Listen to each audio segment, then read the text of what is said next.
खातु 3 थर दही एवं आयुष जीव बढ़ी ए कथार केमिति सत्यता रही मु प्रमाणित करदेवाई चाहिए दर्शक बंधु।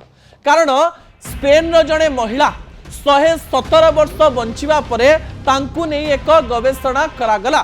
से तांकर 13 वर्ष बयसरू 117 वर्ष बयस पर्यंत दिन को 2 थर बा 3 थर दही सेवन करुथिले। से नॉनवेज खाऊ नथिले बा आइंस खाऊ नथिले, कम खाद्य खाउथिले, दिन को 3 रु 4 बेला खाद्य कम कम खाउथिले, ता सहित दिन को 3 थर दही सेवन करुथिले। सकाळे ब्रेकफास्ट बा सकाळर जलखिया परे गोटे कप दही खाउथिले एवं जेतेबेले लंच करुथिले लंच परे बा 2 पहर खाइबा परे गोटे कप दही खाउथिले एवं राति रे मध्य से दही खाउथिले।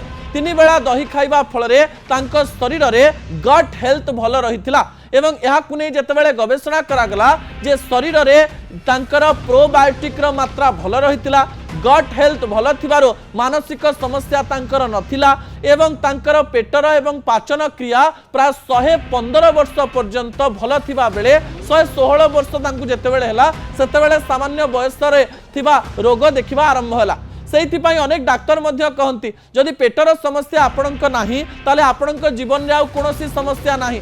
दही सेवन कले आपणक पेटरे प्रोबायोटिक तैयारी करबा सहित पेटरे थिबा अनेक भल बैक्टेरिया को यह प्रोत्साहित करिथा एवं यह आम शरीर हार्मोनाल बैलेंस को रोकिबा सहित आम शरीर रे आयुष बढ़िबा बली शक्ति तैयारी करिथा।